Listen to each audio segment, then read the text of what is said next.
I hope you guys have guessed it correctly, as this Brazilian city is pretty much famous for its Christ the Redeemer statue atop Mount Corcovado. Yes, it's about the city of Rio de Janeiro, the capital of the state of the same name. Hello and welcome everyone to your favorite YouTube channel, City to Visit. In today's video, we will go around the beautiful and coolest places that one should visit in Rio de Janeiro. So stick around to the end of this video and enjoy this virtual tour with us with the best comfort you have. Rio de Janeiro is Brazil's second largest city and served as the country's capital from 1763 till 1960, when Brasilia was established.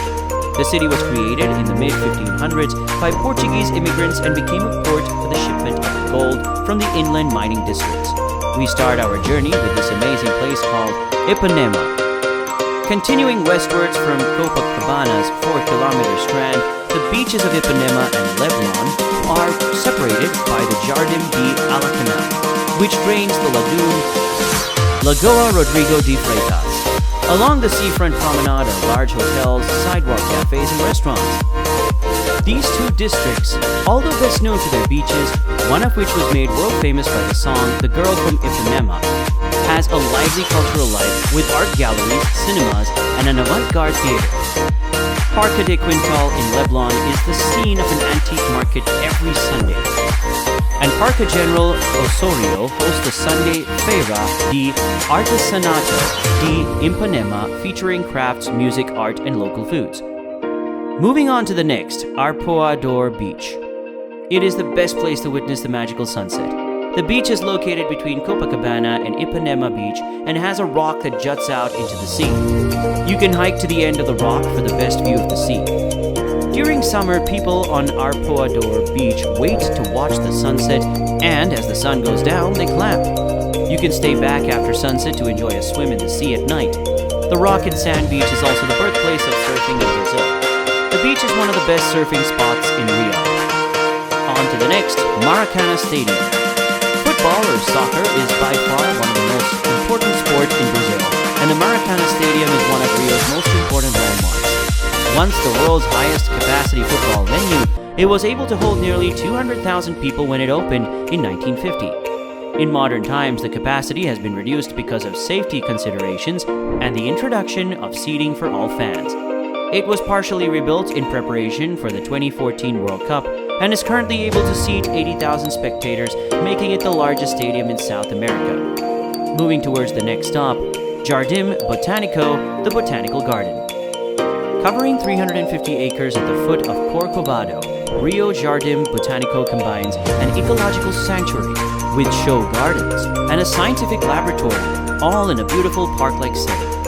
Highlights are the Orchidarium, an iron and glass greenhouse built in the 1930s, filled with more than 2,000 species of orchids, and the Japanese gardens with their cherry trees, wooden bridges, koi ponds, and bonsai. A sensory garden of aromatic plants and herbs is signed in Braille. The garden, which is a UNESCO Biosphere Reserve, contains more than 8,000 species of plant life and the birds and animals that make this their habitat, including marmoset, monkeys, and toucans. You can walk through the gardens under the soaring royal palms, pau brazel trees, or ride through an electric cart tour. On to the next, São Francisco de Penitentiary Church. It is located in Rua da Carioca. São Francisco da Penitentiary Church is among the most important colonial monuments in Brazil. The simple outer facade stands in contrast to the sparkling golden sculpture, gilt, painting, and woodwork. Portuguese sculptors and woodcarvers Manuel and Francisco Xavier de Brito were among those who contributed to the exuberant interior. The church has 3 separate sections with 3 different entrances. The church is an example of beautiful Portuguese-Brazilian Baroque gilt work. Moving on to the next stop, Praina Beach. If you have visited the beaches of Copacabana in Epinema and still crave more, but at the same time are looking for something a bit different, take the 20-kilometer jaunt down to Praina Beach. The rainforests meet the ocean. This beach is more natural than the ones in the heart of Rio. Golden sands and large round boulders are lapped by the sea, and finding your own patch of sand to soak up the sun is never an issue. If you like to surf, this is the place to do it. Nice right and left brakes provide consistent rides in May. then flatten out until September. Moving ahead towards the Tejukov National Park. One of the largest urban forests in the world, the Tejukov National Park covers a huge area of a mostly mountainous landscape. Visitors can hike to Rio's highest peak, the Pico da Tijuca, to enjoy expansive views of Guanabara Bay and the city below. Nearly destroyed in the early 1800s by encroaching coffee plantations, much of the forest was replanted by hand in the latter half of the century, with as many as 9 million trees. Attractions include the May Ring Chapel, which has murals painted by the famed Brazilian neorealism painter Candido Portinari, and the tumbling 100-foot Cascantina waterfall. Moving on to the next, Quinta da Boa Vista. Located in São Cristóvão, Quinta da Boa Vista was the palace and residence of the imperial and royal family. Now the villas, gardens, and palaces are now museums and public parks. The museum has the largest ethnographic, zoological, and archaeological and botanical collection in the nation. The extensive park has woodlands, lakes, and shores. The park is also home to a zoo, which has over 2,000 species of animals and birds from across the world. The park also has a miniature railway. On to the next one, Carnival. One of the world's most famous pre-Lenten celebrations, as well known as those in Venice and New Orleans, takes place each winter in Rio de Janeiro. The celebrations begin shortly after New Year, but the splendor and extravagance reach their climax in the 4 days before Ash Wednesday, attracting hundreds of thousands of spectators to its street parades, samba parties, and shows.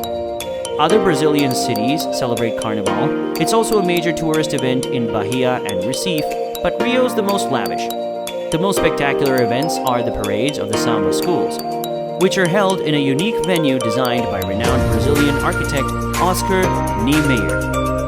The Sambodroma is a long parade route lined by stadium-style boxes designed so that up to 90,000 spectators can watch the parades of brilliantly costumed dancers as they compete. The parade route is 700 meters long and 13 meters wide. It was first used in 1984 and updated as a venue for the 2016 Olympic Games. Moving on to the next, Copacabana. Few cities are blessed with a beautiful sand beach at their heart, let alone one of the stretches 4 kilometers along one entire side of the downtown.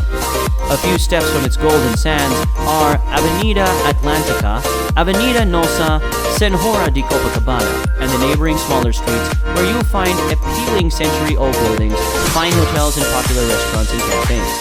The unquestioned monarch of the area and of Rio hotels is the renowned Copacabana Palace, built in the 1920s and now protected as a national monument.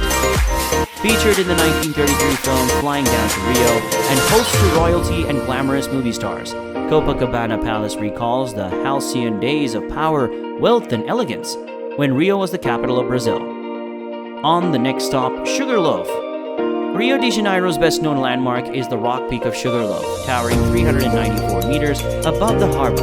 It sits on a point of land that projects out into the bay and wraps around its harbor and is connected to the city by a low strip of land. You can take a cable car from Praça General Tiburcio to the top of the Morro da Urca, a lower peak from which a second cableway runs to the summit of the Sugarloaf. From here you can see the entire mountainous coast that rings the bay and its islands. Okay, so now we reach the final destination of this amazing trip, Cristo Redentor, or popularly known as Christ the Redeemer.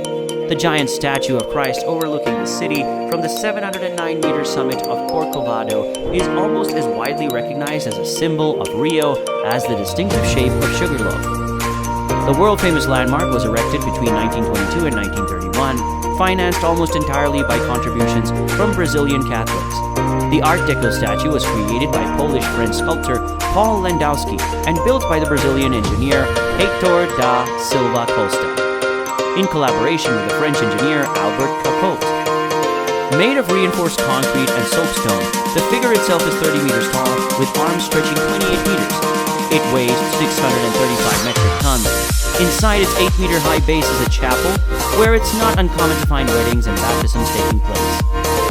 So these are the most beautiful and stunning places that I've gathered for you to provide you with a smooth and enjoyable vacation in the amazing city of Rio de Janeiro. With this, I would like to end this video with the hope that you liked and enjoyed it. However, stay tuned to the channel as new videos are coming soon. And if you liked our content, make sure that you like our video. And do share your views and opinions with us in the comment section below. Do subscribe to the channel to receive regular videos from us. And don't forget to click the bell icon to never miss an update. Thanks for watching, see you in the next one, and until then, peace!